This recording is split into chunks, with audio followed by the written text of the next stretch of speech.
Hi, this is Randy Finney with Right Side of the Chart, and this is a mid to latest session update for Friday, May 30th, 2025. It's 2:27 p.m. Eastern Time, so we've got another hour and a half or so into the trading day and into the trading week and into the trading month. Obviously, last day of the month here. So, what I'm going to do, we'll keep it so it doesn't go super long, keep it limited to the equity markets and the related stuff, the risk on assets. I'm going to want to cover crypto at the end there. It's been, for the most part, mostly a risk on asset, meaning it moves with the stock market, particularly the high risk on Nasdaq 100, things like that. So I'm going to get to that at the end of the video. Time permitting, I may touch on the VIX, but I just got out a pretty comprehensive post on that for you. So if you're watching this video, you've certainly already received that post with those individual charts. So let's start out here. I'm just going to kind of recap what I've been watching, what I've been looking for, and what has happened since. So we had going back here this bounce target zone with a plan to add up to, but not above the 200-day moving average, and want to see us fall back below that key $500 level, and then the 200-day moving averages if we turn off all the lines. Of course, we're looking at QQQ here. You've got a lot of quite a bit of thin air between the current prices and the 200s. So as far as distance, it's a pretty good move. To get down to the 200 exponential moving average, or lower the 2, you have to drop almost 6%. Now, the way the market's been moving, we've been going sideways. It seems like it could take forever. That could happen fast. It may never happen. Again, if and when it does, it's still the way I'm leaning, but as again, I've stated many, many times, as long as we're above there and we hold above there, the odds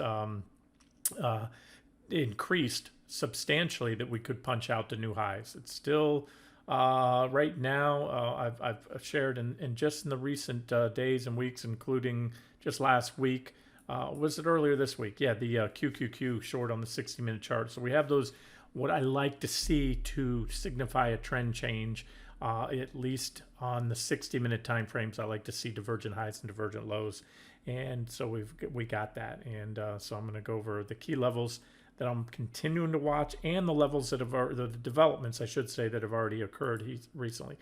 So a big waiting I had been putting on, waiting to see a break of not just one index, but the major indexes, QQQ and SPY in particular, the two big large cap indexes, as well as I said I wanted to see the majority of the top sectors. So remember, there's some sectors that don't matter because of their low weighting, or there's other sectors in the S&P 500 that are defensive sectors. I'm going to get to, in fact, we'll rifle through all the sectors real quick, and a couple subsectors I want to touch on in this video.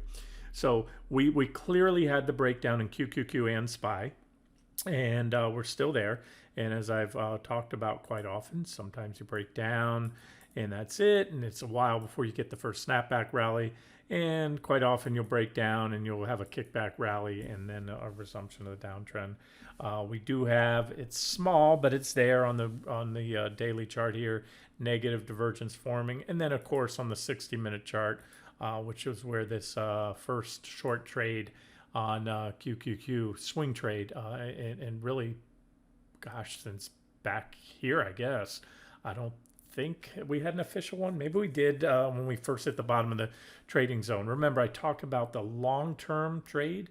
That's the the longer-term targets based on the weekly chart, and that's what the scale back in zone that I've been using on the daily chart that I just covered was for. And then there's this for more active swing traders, again, with holding periods typically measured in a matter of weeks. Could be sometimes these trades hit their targets within just a few days. Sometimes it can take a couple months. It all depends on the nature, how aggressive the chart patterns or the targets, I should say, are, the deeper targets. And again, the pattern, when we're swinging on a daily chart, you're usually talking at least 3-4 weeks, if not a couple, 3-4 months on a swing trade. When you go down to the 60-minute charts, or even step down to a 5-minute chart, sometimes I'll show you. And go to a 5-minute chart, my targets usually hit within hours or days. So remember that the swing trading, the expected time frame, as well as the profit potential and loss, gain loss potential, is commensurate to the time frame that you're swing trading off of. If I'm posting price targets on weekly charts, those are trades that the holding period is, once you get a trend change, is usually measured well into months and quite often years. So just want to kind of point that out for those newbies. All right, so this was it. So we shorted it in advance right there, right off the highs. Then we had the breakdown in the back test of the trend line. Gave a suggested stop for those targeting initially. We only had T2 up there above, a move above 532, so we're still below that.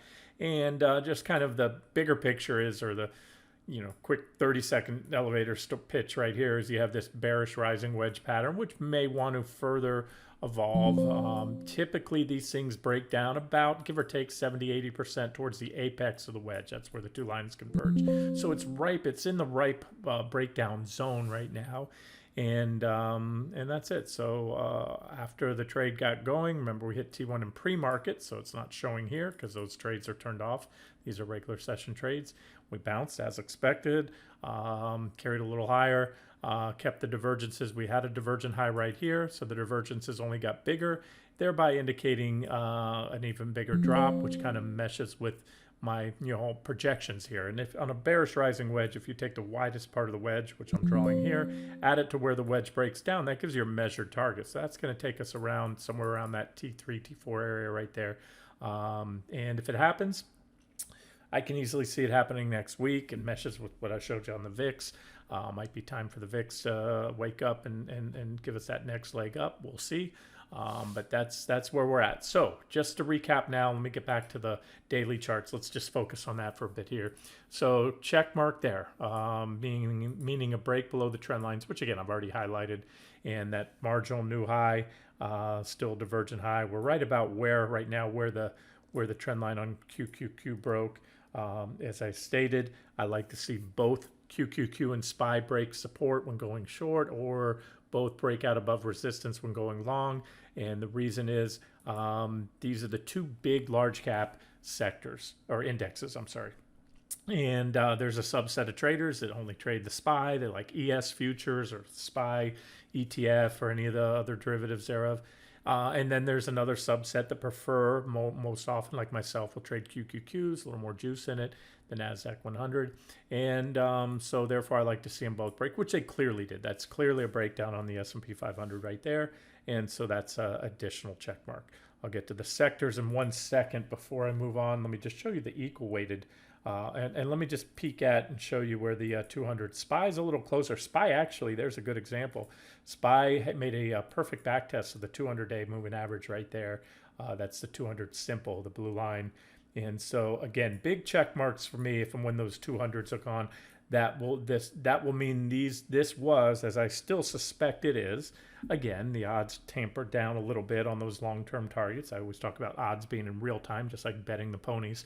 Up until the gates open, the betting odds are going to change, but the odds are still favorable, and I still maintain those longer-term targets. But they will sharply increase again back to we'll call it 70-80% plus if and when SPY and QQQ take out the 200s. So although, it again, and the market's gone sideways, so it may seem like it could take a long time to do that, but that's just a one bad day, to get us back to the 200s right there. That's about a 4% drop on SPY. Again, a little bit more on QQQ. So certainly it could happen it could happen next week, or it may not happen at all. Again, the thing is, guys, have a plan.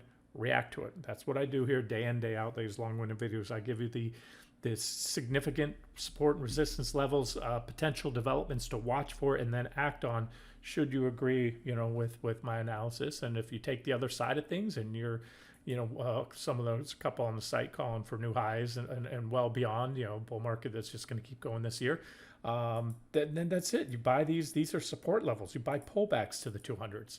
Whereas someone who expects that they're going to break, if they're tested again, like myself, instead of buying that, you're going to just wait for a breakdown and then short or add to any shorts that you already have below there. Okay, so again, back to the recap there. SPY also just barely above the 200s, but above them for the time being. RSP is your equal weighted S&P 500 tracking ETF. So as the name implies, instead of the cap weighted, which gives a much higher weighting to the bigger, $3 trillion plus companies, Microsoft, Nvidia, and Apple, they're all in that elite $3 trillion plus club right now. They have a huge impact on the results. So this gives an equal weight to each one. You can see we clearly broke down there, and you're also seeing this underperformance recently, right? You can finally see so in other words, this is a quick way if you want to kind of get an idea of what market breadth is like. Most recently, just take a look at SPY, and then you want to look at the recent action compared to RSP, and you can see right here. So there was that peak. We're up here right now, or right there on SPY, and then RSP you can see is lagging behind right now.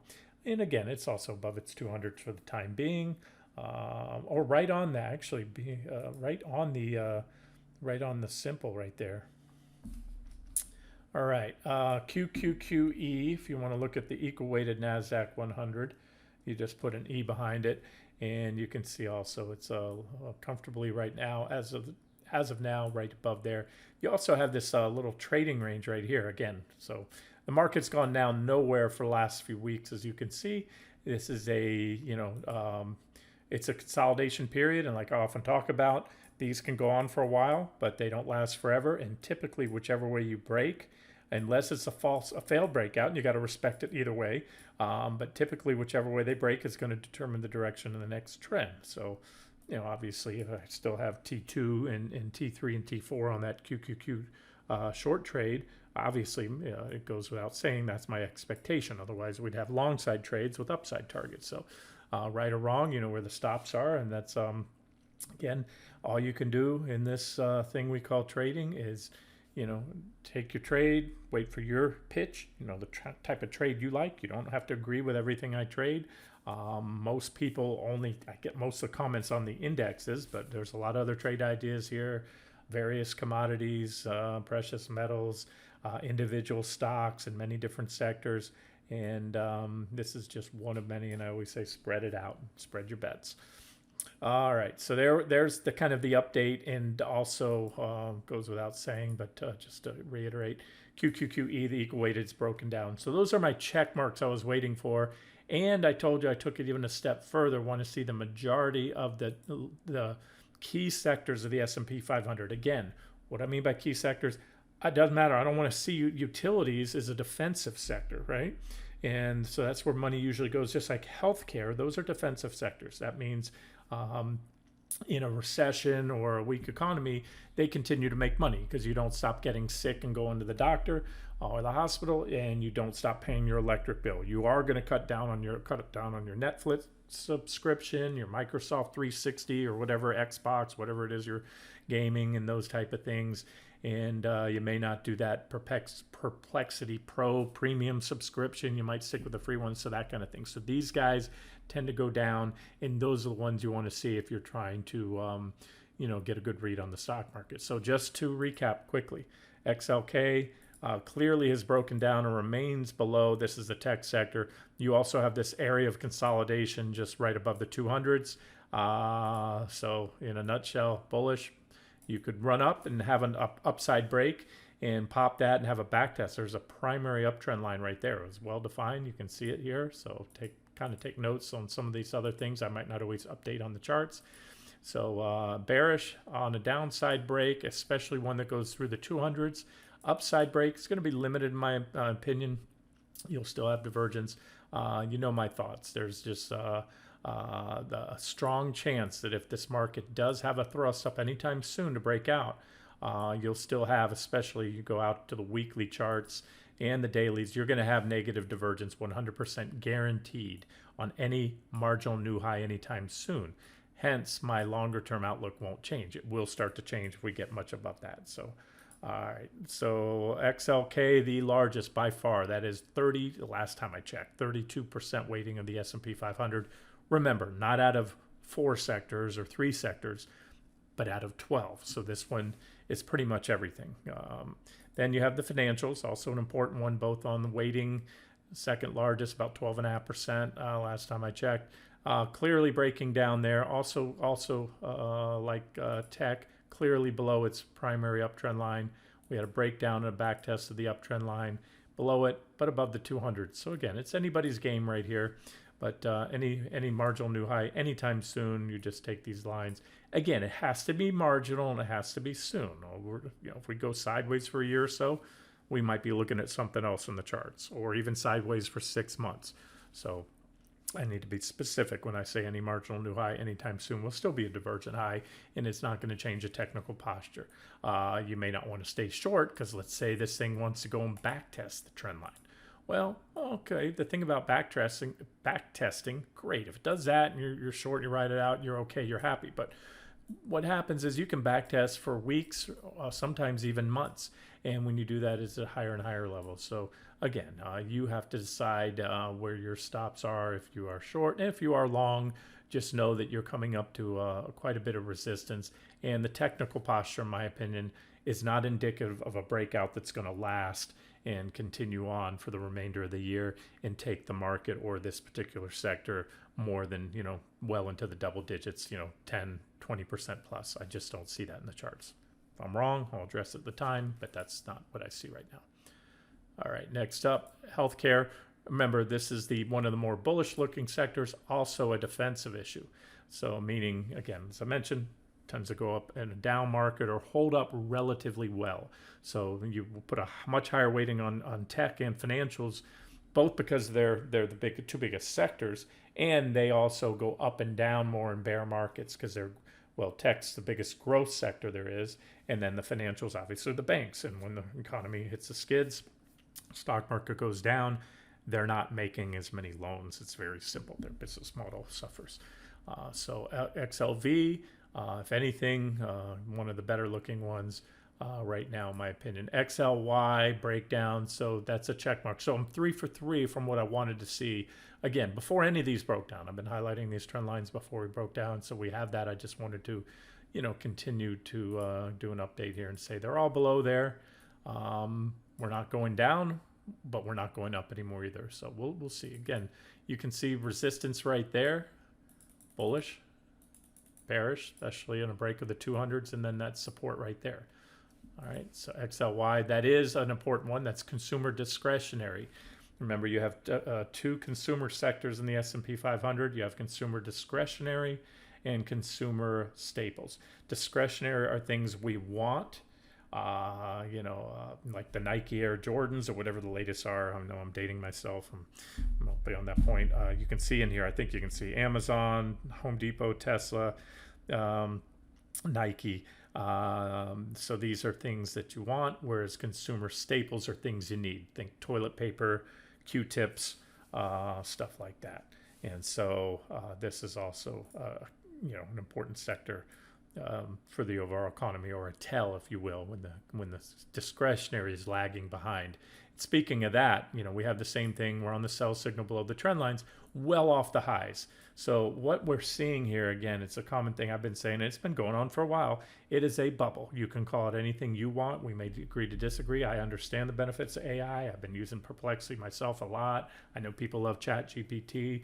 But again, it's an iteration, at least those LLMs are, of just, it's just a pretty much an advanced search query, and there's some other tools they're adding in there. So I'm not saying that AI is fake. It's just not anything new. It's been around for decades. It's just kind of ever since those LLMs came out, starting with ChatGPT, they kind of caught the attention of the public, and now these companies, the big three, are pouring billions of dollars into investing into that software. I'm going to get to that in a second. I'm going to get a little more granular with the tech sector here, something I haven't done in a while. So there it is. So that's the sell signal, little consolidation area, bullish above that level, bearish below that level, because the 200s will be taken out as well. So watch that one. And again, it's a bit of a tell that the discretionary sector, has peaked back here. The reason the tech sector is going up, it's a vicious cycle of spending from Amazon, mainly Alphabet, Microsoft, Apple too, and Amazon spending, plowing massive amounts of investment into AI, which is that vicious cycle with NVIDIA and all that. And at one point that trade will go the other way. And the $1,000,000 question is when, but we try to address that question by doing these videos here, getting some tells. Oops, 1 second, where did my charts go? Here it is. Okay, next up, let's move a little faster. XLC, communication sector, still a big one, clearly broken down, same story, consolidation right now. Any new high anytime soon will continue to be an extension of the big divergence. And really these divergences are, and this is why I have longer term targets. They're shown best when you go out here to this, the weekly charts, the longer term charts. Most people want to just get bullish and think the market's going to go up forever when you get up here. And as I always say, divergences are not, whether they're bullish divergences or bearish divergences, they're not buy and sell signals, they're conditions. But they are conditions that much more often than not, again, not just more often than not, much more often than not, are accompanied by major trend change. And the trend change is relative or commensurate to the time frame you're on. If I'm looking for a divergent low on a 5-minute chart, I'm looking for a trade that's going to last again a couple hours, maybe a couple days. If I'm looking for divergent high on a weekly chart, well, those divergences typically build over months or even years. And then when the trend change comes, it's a big, more longer term trend change with plenty of swing trading ops within there.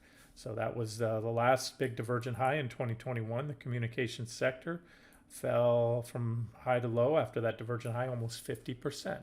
And we have already on a sell signal here. So this is why my longer term outlook hasn't changed. It was a big divergent high, a break of the primary well-defined uptrend line right there. Again, I'm not fudging that trend line. It's pretty clear and precise to me. We bounced about exactly where I figured the first bounce will come in. Remember, we went long, covered our shorts there because that's support, and it was a heck of a run. But all it is right now is a near back test of the primary trend line. And so that's still my outlook. Again, and there's plenty of room if it wants to push up a little higher for a couple more weeks, maybe a couple months, back test that level, even pinch out a marginal new high is possible. And it's still going to be, if it happens anytime soon, based on the posture of these indicators, how far they're lagging, it will be another divergent high. So maybe more of the same, and you'll be hearing more of the same from me 3, 4, 5 weeks from now. Maybe not 6 months from now if we go up much above that and the divergences are gone, but right now I put the odds of that happening as pretty low in my opinion. All right, back to the daily chart. And XLC, by the way, the communication sector has Meta, Alphabet, Verizon, T-Mobile, those type companies in there. XLI, industrials, that's also obviously an important one for the growth of the economy. So this is a growth sector. This is one of the ones, if you're a bull, you don't want to see breaking down, obviously, for the reasons you can imagine. Industrials, you have companies like GE and Raytheon and Caterpillar and Boeing and Honeywell, John Deere. Those are your industrials. There's your breakdown right there, and that's that. So again, as I've gone through this, every single one that I wanted to see break those trend lines has broken the trend lines. Hence, I'm kind of just sitting tight on the core starter short position, about half a long-term swing short position in my long-term accounts. And of course, the swing trade is completely separate because there are times, as I've mentioned, I may be long or short in my long-term accounts and going the other way on a swing trading account, expecting a smaller, shorter counter trend bounce against the current trend. All right, so that's that. We start getting down here and the weightings don't matter as much. The last time I checked, about less than a 6% for the consumer staple sector. But again, you see a little breakout here and one that's closer to the highs right there. This is a defensive sector. Again, consumer staples are things that you don't necessarily want, but you absolutely need. That's why they call them staples. So that's a sector that you wouldn't want to short in a bear market. If anything, you want to go long because those tend to do better. Now, when all ships are lifted with a rising tide, and usually the inverse happens in a solid bear market, so you're probably going to lose money in XLP in the next bear market. If the market drops 40% or more, you're just going to lose less than you would lose in technology being long. Energy, just if you're interested, I haven't updated in a while. I just don't have there's my opinion. You had a trend line, you had a solid breakdown, a back test, and my guess is this one goes down as well, as it usually does in a bear market. because there's demand destruction for crude. People taking less vacations and flying around the world and doing whatever, or even commuting to work when people start getting laid off. So crude prices tend to drop, and hence the energy producers that they're pulling it out of the ground. Okay, and I said I'd cover them all, just so we'll do it. There's XLU making closest sector right now. I believe to all-time highs or new highs. And why is that? Again, this is the king of defensive sectors, as I said earlier. No matter how bad things get, the last thing you're going to stop paying for is your heating bill, or if you live in Florida like I do, is your electric bill, especially Southwest Florida where the summers are brutal, intolerable without air conditioning. So again, this is a kind of a tell that you're seeing institutions. These are usually institutional traders buying this kind of stuff too. They're moving into these defensive sectors, so there's some kind of a stealth rotation into this sector, and that's in other words not a good sign, or it's kind of contradicting tech going up. And again, tech's going up because Google especially, and it's all in. It's an AI race between all those big tech companies, and they're just putting insane amount of money into it. And the billion or $1 trillion question is it going to pay off? And myself and others think not for a long time. They're probably not going to recoup the amount of money that they put into there. And you and I, you can answer that question. You're going to whip out. I've seen some of the numbers for these new AI paid subscription models they're rolling out, and they're pretty hefty. And there's going to be benefit for certain people in certain industries. But I'm going to guess, just like the internet, just like search has always been free, a lot of people are going to shift around. And because of proliferation of all these companies coming into that sphere or that space, as soon as ChatGPT charges for one model or Perplexity charges for something, someone else is going to be offering it free, dangling a free carrot at that time, and people are going to move over to those. So I just don't see the monetization in the foreseeable future the way it's currently priced into these stocks. They're spending, and they are certainly not even close to recouping the investment yet, and may not be for many years. We'll see. And again, that's just kind of my fundamental ramblings. I trade off the charts, incorporate the fundamentals. I like talking about it. It's fun, but it's kind of like talking about who's going to win, the game this weekend. It's like, or the next, whatever game you want to talk about. It's just whatever, unless you're a sports bettor, then it's a thing. All right, so there's basic materials for what it's worth. I don't have a strong opinion there, kind of back testing a couple trend lines. And there's REITs. Again, what's going on here, this looks pretty recessionary. This is the real estate or the REIT sector, and well off the highs. It peaked back. In fact, this one peaked at the end of 2021. Okay, we're in mid-2025. And this shows you, if the REIT sector has problems, the banks, particularly the regionals, have problems. I don't want to squirrel too much here and get off track, but there's the regional KRE.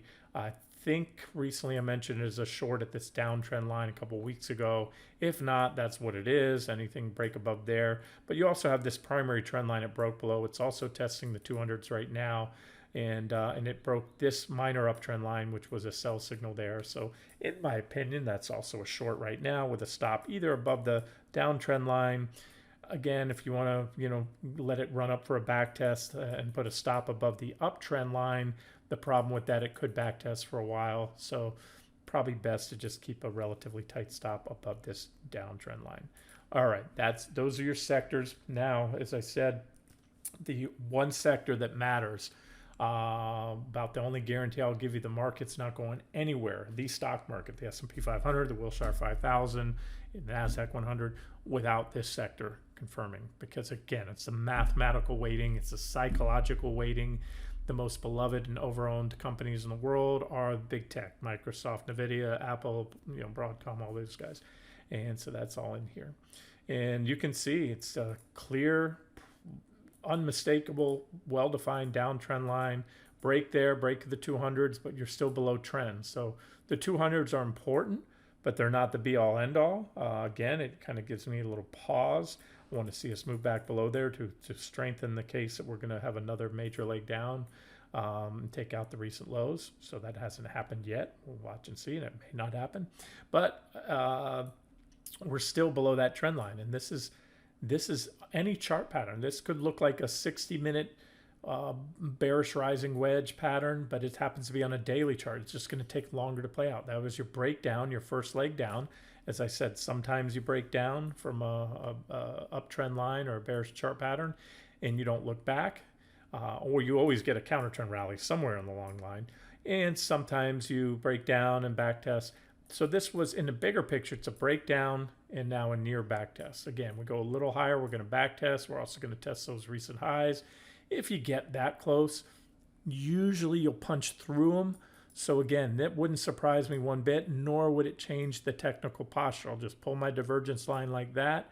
It comes way back here. It's really something, as I showed you earlier, should be viewed when you see divergence lines that long in the daily, you come out to the weekly chart. So these are my divergence lines right here. And you can see it is guaranteed that if it happens in the next few weeks here, any new high will be a marginal new high, and it's not going to change a longer term technical posture. In fact, it's just going to set the stage for an even bigger drop, in my opinion. However, people talk about it, and there's that pattern of the market making new highs and then correcting. It's been going on forever.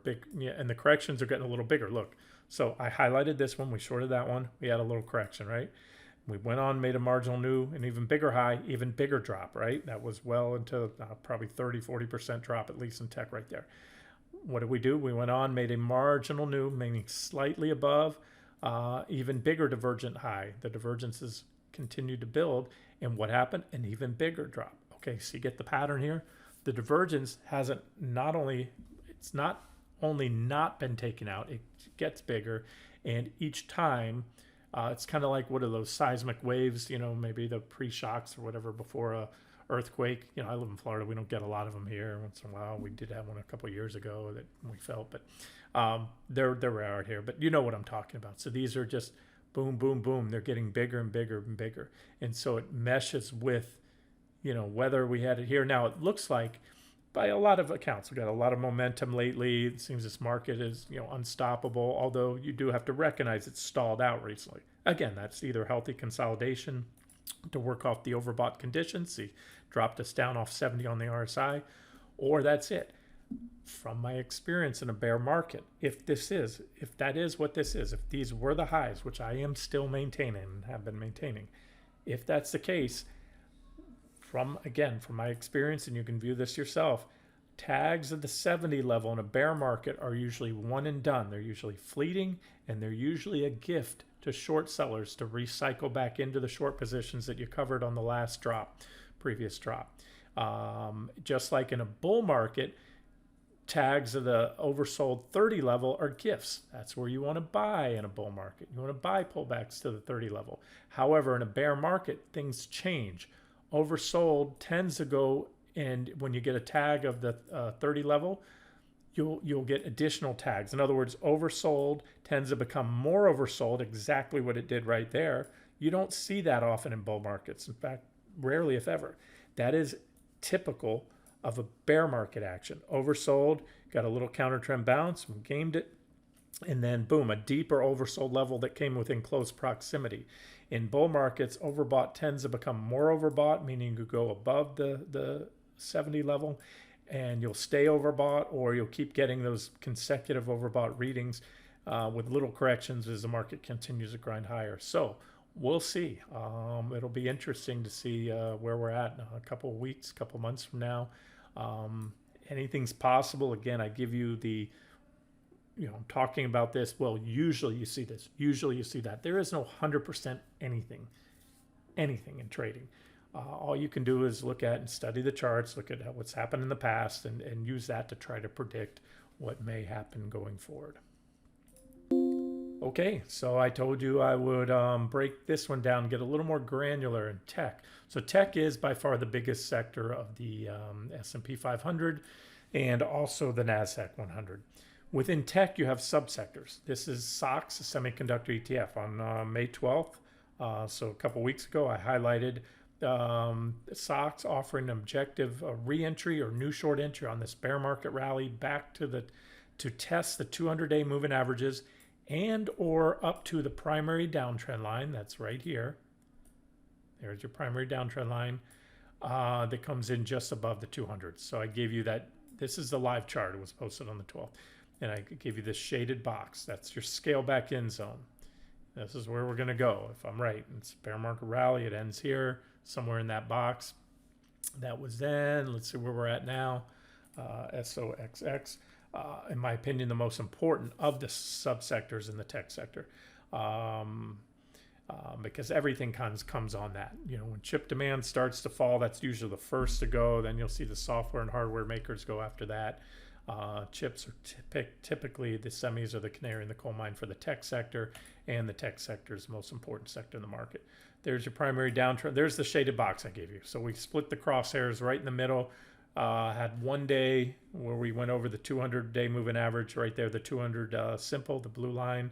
And so far, so good. However, this is why I do these videos. And this is why they get long-winded. I want to show you we're right now at the uptrend line. Remember, I wanted to see all these trend lines break on the market-leading stocks and most of the important sectors. Well, this will be another check marker, if you will, if we get a break of this trend line here on stocks. You do have a big old gap right there. That's also very technically significant, about 194.77. That would be if taken out another check mark. So you can set an alert. I believe I already have one. This is how I do. Nope, not a parallel line. Set a price alert there, and again, maybe it breaks Monday, maybe it breaks 3 months from now. Either way, if it breaks 3 months from now, it's going to be even more significant. Why? Because see, we just kissed it today. That's a reaction, and we reversed off there. So now we have these reactions here, this third confirming reaction. Maybe we go up, and maybe we do want to make a full test of the downtrend line I gave you back then, 3 weeks ago, and then get rejected and then break down. So again, and this is a big resistance level right here. That red line about 209.55. Again, you can see it right here. It was very important support. This trading range, it was a great example of which way a trading range breaks is the next direction you're going to go. It was a big multi-month. It really goes back all the way back here. And boom, there was your breakdown. So this is just coming up. We had a lot of momentum coming into it. It's not uncommon to see a little pop into a resistance zone. And so far we're below that. I wouldn't call it a rejection just yet, even though we're a little below it. Again, I want to see a break of this for a check mark, and then a break of 149.77. In fact, I'll set an alert there too, just to try to give you an update if and when that happens. I've also didn't cover it so far in this video on the other ones, but as I've mentioned lately, I've been waiting for these high-level bearish PPO crossovers, and we're starting to get them coming through on several sectors. That's you know, lines here were in a trading range, so you don't really pay much attention. Plus, it's not high level. You're flattened out. The PPO was flatlined there. You want to look when it's well above the zero line. We had one there, and there. Right there at that high was a bearish PPO crossover. Came with that bearish engulfing candle. Marked the high. And this is another kind of tell. Remember, right now, there's a bubble going on with a company called NVIDIA. This is the overall semi-sector. NVIDIA has the biggest weighting in here, or one of in stocks. And so why is that the semis peaked back in mid-July? If you stripped out NVIDIA, this chart would look a whole lot worse. So NVIDIA is giving this overall sector a false guise of strength. And it's not even strength. Again, peaked way back here in the middle of July. And as of today, the semiconductors are down 25% off that high. So certainly, you know, calls that bull market into question. And it's whatever you want. It's semantics. I think most qualify a 45% drop off the highs as a bear market. And the million-dollar question, is this a bear market rally or not? One thing that starts to make it not look as like a bear market rally when you start taking out these previous reaction highs, you clearly take out the 200s and you take out the downtrend line that started off those highs.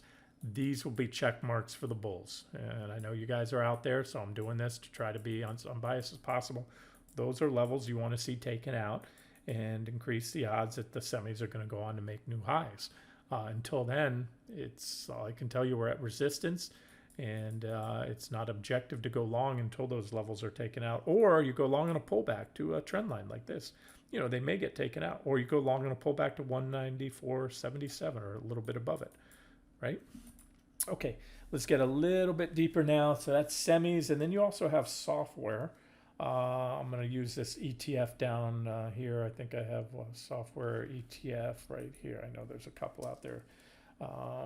XSW is the S&P Spiders Software Service ETF. So there it is, right on the trend line as well. I believe I already set an alert for this today, but I'm going to set another one right now just in case.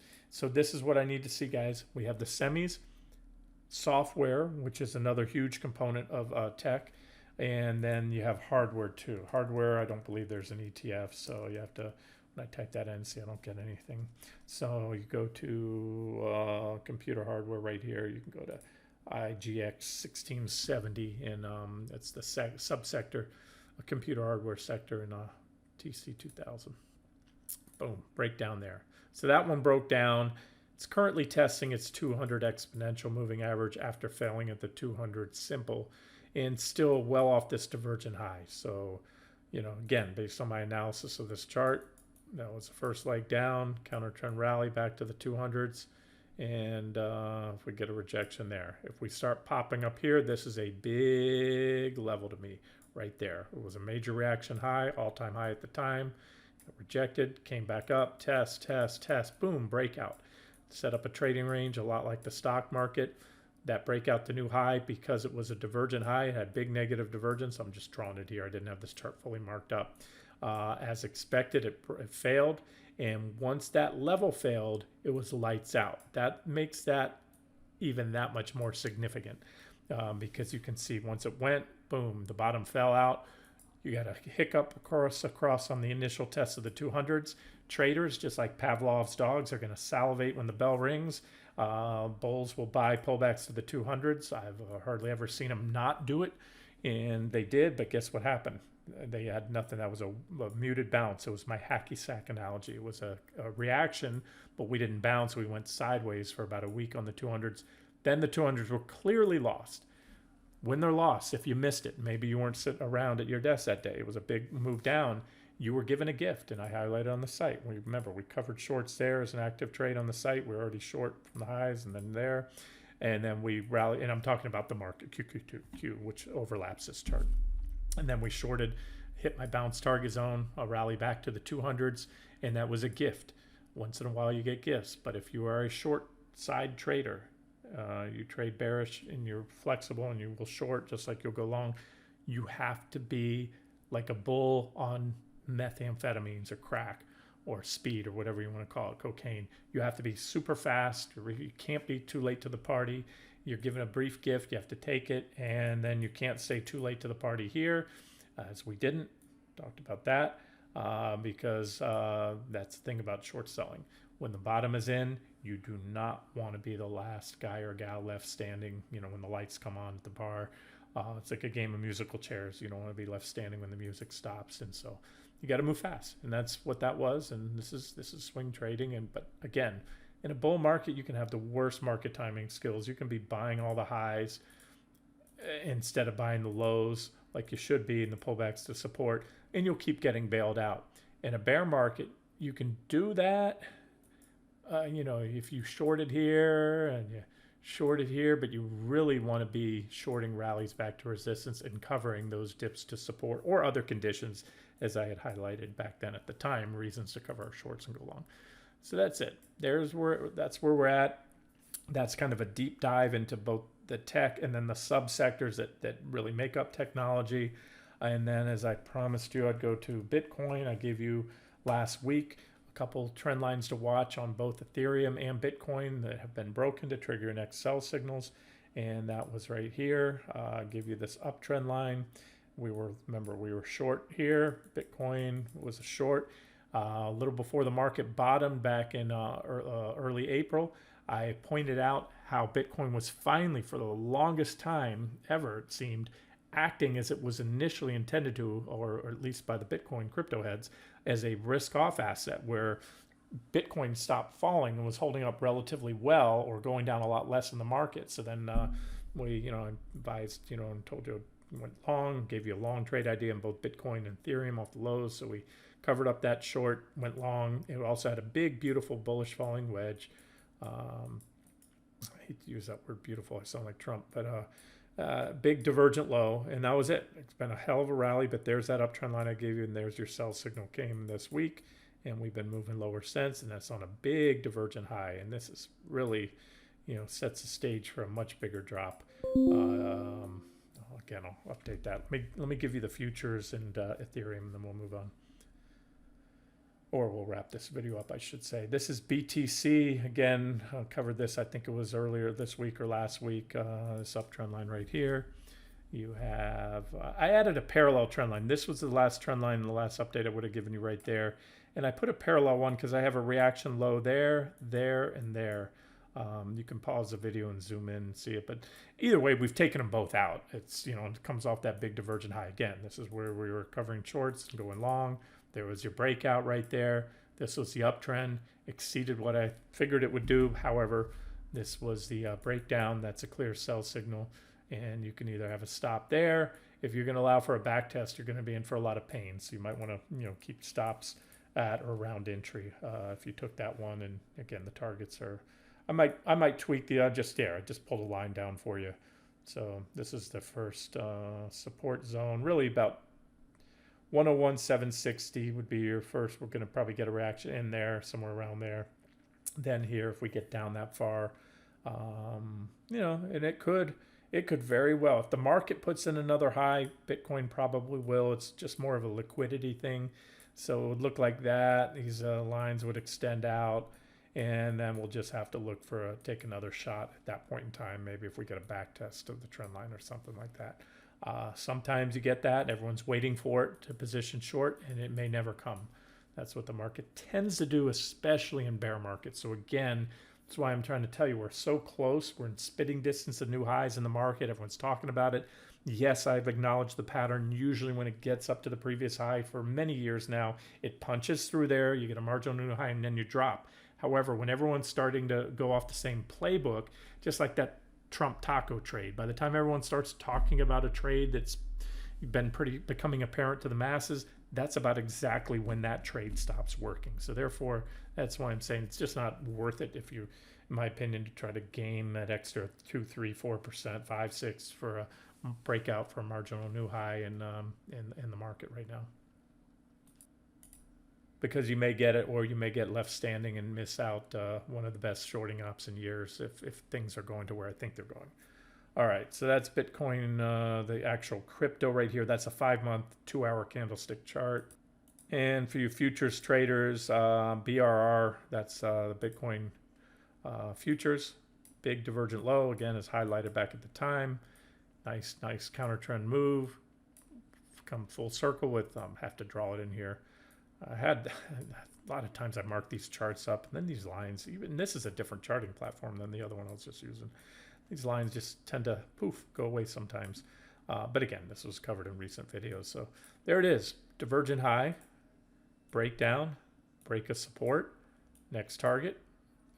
There'll be a little hiccup along the way somewhere in there. And then this is a likely target right there, which would be, if it hit, that's going to be a drop of about 16% from the recent highs in Bitcoin futures right there. And remember, IBIT I started out with, that's the Bitcoin ETF. That's one of the more liquid ones. That's the one I'm using for you ETF traders. Okay, last but not least, let's just wrap it up here with Ethereum. In the last update I gave you, we were here, and I told you, I believe, I'm going from memory, that I said I didn't have a strong opinion on the topping yet, that I drew these lines out, and I haven't touched this since, that I could see we were here and we hadn't yet made a divergent high, and so I had it going like this. Well, we now have a divergent high. So I'm going to take that line I drew a week or so ago, and I'm going to move it down and tell you the divergence the top appears to be in. So I'm going to, these again were what I call projection lines, where I'm just anticipating what the charts will look like in the near future. And so, it doesn't say that we can't go up, continue the divergence, but we did break a little minor trend line here, Yeah, I like Bitcoin better right now, but this one probably should go along with it. They usually do trade together. There's an uptrend line right there. There's a downtrend line we broke out of. So even if you're bullish, look, that's a great reentry point, or cover a short, go long right there. You'd have intersecting uptrend line and downtrend line support. And that would give you a drop of where we're at now, about roughly 16% as well. So that meshes with the target I just gave you on Bitcoin. Again, if the stock market punches to new highs, that would be a net tailwind for crypto because they tend to be more risk on assets, meaning moving in correlation with the stock market, and have been recently as well since since the early April lows. So, if that's the case, then that's what you're probably going to look at, is just an extension of these divergences, and then lasting trend reversal instead of just this little blip. Okay, I'm going to wrap the video up here. Looking at the charts, a little relief rally today. Markets they might have just barely turned green, but it's going to be a flat day. Nothing's going to change today, so I'm not going to do another update. There's now only 45 minutes to go. Whether the markets close green or not today, we're still in this trading range, so nothing will have changed or can possibly change, barring a sudden crash today or into the close, which isn't going to happen. So we're going to park here, and we'll pick this up next week. I think I hit on everything I wanted to. Yep. All right. I'm not going to get to the VIX because I already gave you detailed charts on that. So we'll just pick it up next week. This has been Randy Finney with Right Side of the Chart. Have a good one.